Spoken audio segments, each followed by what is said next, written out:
We are interpersonal communication. This is chapter 10. We have only two more chapters to go. And so, this chapter, you are going to want to really star it. There is so much vital and important information that you do need. So, chapter 10, interpersonal relationship types and theories. We are starting on page 217, and I hope that this video finds all of you all well. This is for instructional purposes so that you all can better your life. And this is one of my more favorite chapters, not to say one's better than the other. They all build upon each other. But within this chapter, I want to focus heavily on the significant amount of information that we will use. So for this one, what we will be doing is defining the types and stages of friendships. We'll look at the 6 types of love. We'll define what family communication is briefly, just a little bit.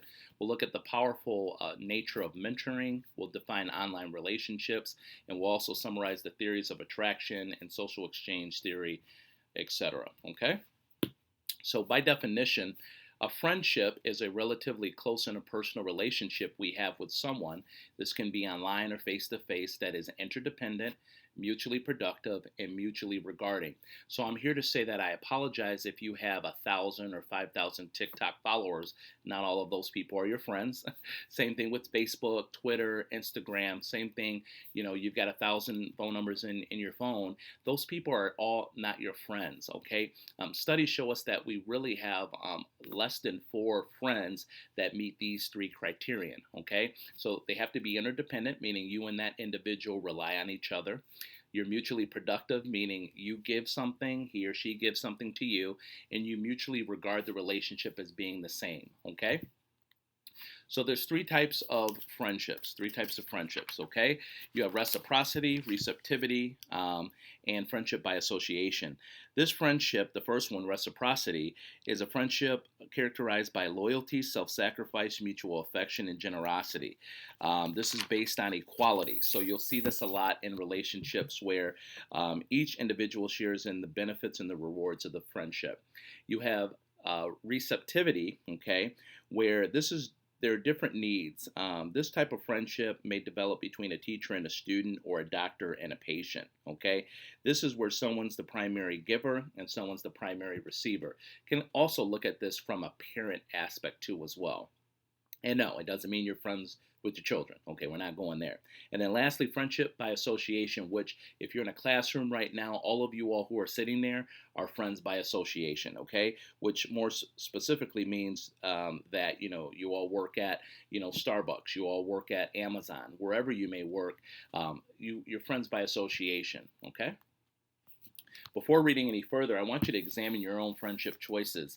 On what basis do you choose to call someone a friend, and on what basis do you choose to extend your friendships to another person? And what ways do these reasons for these choices differ in face-to-face interactions versus your networking interactions? So friends with benefits, there is a scientific terminology for this one. And friends with bennies or benefits is a sexual relationship without any romantic involvement, dating, or thought of shared future. Friends with benefits has been going on forever, okay? However, we just assign a term and definition to this. And so here are a couple benefits. And, without getting on a societal aspect of it, there's reasons that you are seeing the emergence of the friends with benefits, with divorce being quite high as well. First, it's easy access to sex in a safe environment.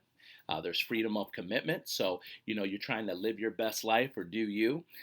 You can gain experience. There's closeness and companionship. And so you start to see that individuals, especially when they're older, they may have a live-in man or woman, if you will. They may not necessarily get married because their spouse may have passed, but they want that companionship. So some of us get a little tense when we're like, man, our grandmama or our granddad is out here dating, or our mother or father.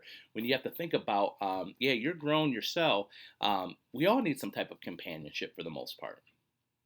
So when you look at friendship, culture, gender, and technology, when we look at culture, these are degrees of sacrifice which vary between cultures. Friendships typically are closer in collectivist societies. When you look at gender, women engage more in affectional behaviors, casual communication, and share greater intimacy and confidences.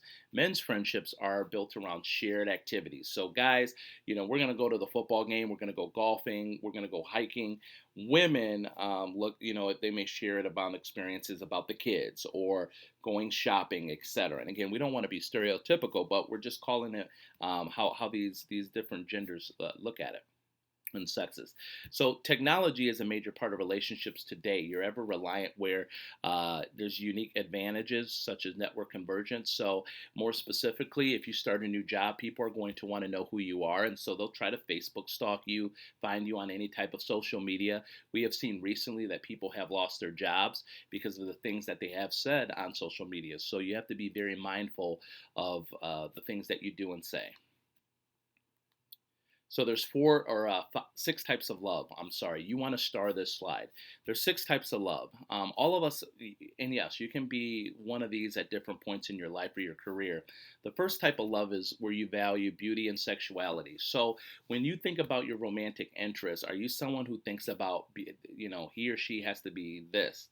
And is all about sex. So if you're about beauty and sex, you're an Eros lover. Ludus is where you value entertainment and excitement. So this is probably the homecoming king or queen. This is the uncle who's the life of the party. The party doesn't get started till your uncle so and so gets there, right? This person is fun to be around. This person's going to go to Cedar Point, roller coasters. There's never a dull moment with this person. Ludus lovers are very good in the sales industry as well. So think about in your family who has this type of love. Storage is typically peaceful and slow, and some of us are peaceful and slow where we want to take our time. We got to get to know her for a little bit before we continue to move on. Pragma is practicality and tradition. So, fellas, are you the one to open up the door? Ladies, are you one to cook your husband a nice dinner meal, etc.? And you can see all of these aspects in different types of relationships as well. Manic is that person who has the elation and depression. This is someone, call this one the Jekyll and Hyde. This person can be, hi, how are you doing? And flip it. Who was that? Where are you going? Just in a matter of seconds. And then you have agape, which has religious undertones, where there's an unconventional compassion and selflessness. So think about what kind of love did your mother and father have towards you, okay? And what kind of love do you have? So, men and women from different cultures were asked the following question: if a man, woman, had all the qualities you desired, would you marry this person if you were not in love with him or her? The results were varied from one culture to another, according to Levine and Sato and others. But for example, 50% of the respondents from Pakistan said yes, and 49% of those from India said yes. At the other extreme were those from Japan, only 2% said yes, and the United States, only 3.5% said yes. So, how would you answer this question? How is your culture influenced? So let's look at family. You have the traditional family, extended families without children, and single parent households. You have unmarried or single head of household, gay or lesbian or domestic partnerships, and primary relationships. So when you look at families now, they've changed from, the traditional male female. So you have the traditional, you have extended, which are families without children, and single parent household. Not all single parent households are single with, or for their own doing, right? Oftentimes we tend to think that it's unwed mothers, etc., and fathers, but there could be a death that has happened suddenly, and today things are different where not everyone's getting married, or they're waiting a little bit later. You also have gay or lesbian couples, as well as unmarried or single head of household. Some people, as my grandmother would say, they shack up now, just out of convenience. Instead of paying two rents, we're gonna pay one rent. We'll see how long this goes. We share a car, we share kids, but you see these different types of families, and they've always been around. Again. So there's characteristics of families. There's defined roles, recognition of responsibilities. There's a shared history and future, and shared living space. There's three types of couples: traditional couples, interdependent, and separate couples. This kind of tells you more specifically, when you look at traditional couples, they share a basic belief system and philosophy of life, okay? So if it's you and your wife or you and your husband, you have the same philosophy on life, okay? Interdependent couples, though, on the other end, they stress their individuality. So this is where you may have a Republican and a Democrat husband and wife, right? But they still have that shared sense of love. And then some of us are separate couples where we live together, but it's a matter of convenience, right? So again, we don't want to pay two rents. We share the kids, etc. Maybe we're going. I remember I had a client. They were divorcing. They didn't want to get rid of their big old Taj Mahal house, and so one person took it was about 4,000 square foot, took over one aspect, the other took over the rest of the house, and they raised their kids there for a couple years until they were able to both get on their own feet. So when we look at family types, you have conformity orientation, conversation orientation, and there's four types of families. Consensual, where there's high-end conversation and low-end conformity. Protective, which is high-end conformity and low-end conversation. Pluralistic, which is low-end conformity and high-end conversation. And laissez-faire families. So consensual families are where your parents spoke to you quite a bit, but you had to conform to what they told you to do. So they would talk to you, they were super active in your life, but you had to do what they told you to do. Protective families are where you must obey and there's no debate. Notice the low conversation. Pluralistic families are low in conformity, meaning you really don't have to do what mom and dad tells you to do, but there's a dialogue. We talked about principles of dialogue a couple weeks ago where you can talk about it, if you will. So think of, for example, your daughter wants to stay out 2 hours late for prom. In the pluralistic family, she'll go, Mom, I really think I deserve to stay out. I get good grades. Okay, all right. Notice how that daughter didn't conform, even though the parent probably didn't want them to do that.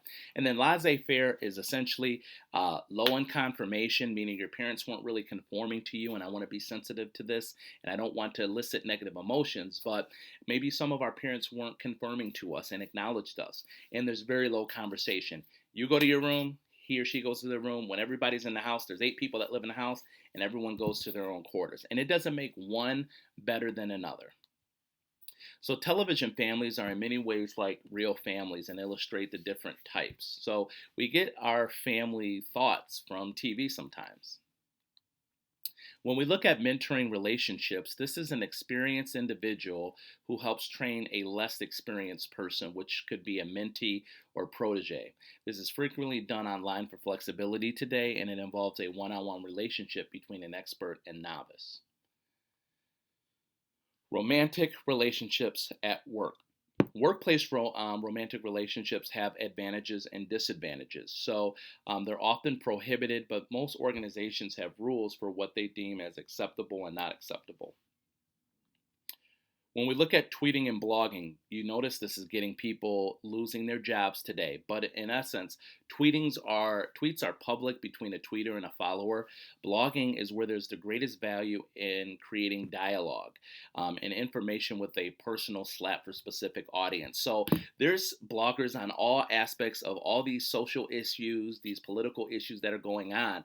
And so you have to understand that people have a specific audience that they're tailoring it to. So we live in America where people can voice their opinion. And so sometimes people get offended when other organizations or people say what they may deem as hurtful speech.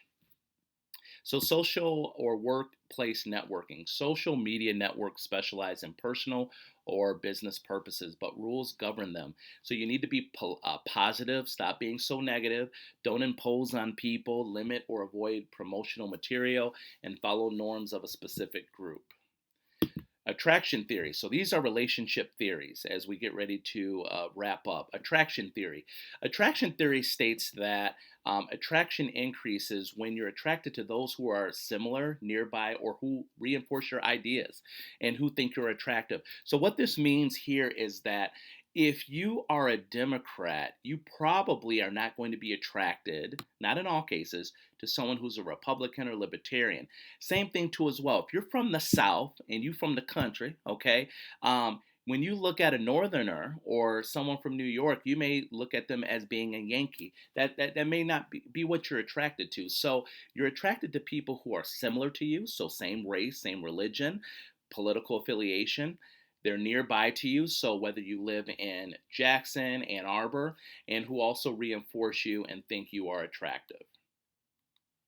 Social exchange theory. This is one of my absolute favorite theories. Social exchange theory asks why some relationships develop and last longer than others. Relationships develop and are maintained when the rewards exceed the cost. So think of a profit, and you have this mathematical, the only mathematical formula you will get, where you have the rewards minus the cost. So look at the profit of getting, we'll look at it as the profit is your college degree. The reward is higher pay, better job, etc. But what is it going to cost you? It's costing you time right now listening to me, right? It may be costing you money. It may be costing you stress, anxiety, etc. I'll give you one more example. How about this? The profit of getting married. Okay. Well, here's the reward: two incomes, one house, shared future, etc. But what do relationships and marriage cost you? There goes your freedom. Okay. Now you have to live with someone who may have bad habits. There's a myriad of different ways you can apply social exchange theory. So, what we do is we weigh the pros and the cons. Equity theory uses the concept of social exchange theory, but the fact of the matter is that your ratio to rewards and costs should be about equal to your partner. Relational dialectics theory talks about openness and closeness, autonomy versus connection, and novelty versus predictability. So, some of us in our relationships need a sense of being close with someone. Some of us are very open. We're an open book all day, every day.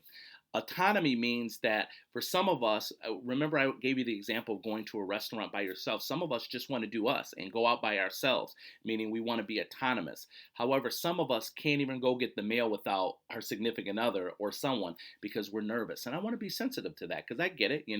I have relatives who fall in all of these categories. And then you have novelty and predictability. Novelty, more specifically, is spontaneous. This is that person again, who you'll get in a car and say, hey, where are we going? We're just going to drive somewhere. We'll find a hotel when we get there. I tend to sometimes find myself being more novel, but some of us are very predictable. When we go to the restaurant, we get the same double cheeseburger. We get the same omelet. Okay. We go up to the same cabin every year. Some of us are just so predictable, and over time in our relationships, it can create a sense of being stale. So when we look at responses, accept the imbalance, exit the relationship, and rebalance your life. We also have relationship rules theory, which states that there are specific rules for friendships, romantic rules, family rules, and workplace rules, right? And so there, essentially what this says is that there's a certain decorum. You probably can ask your friend for 20 bucks to get you to payday, opposed to someone at work. Or maybe you can ask someone in your family. When you're in a romantic relationship, you can be intimate with that person, but typically friends that kind of crosses the line, or workplace. So you can think about and kind of see how those apply. And that concludes this week's video on Chapter 10. We have one more video left to go, Chapter 11. I hope you found this information in this video to be beneficial for your future endeavors. Thank you.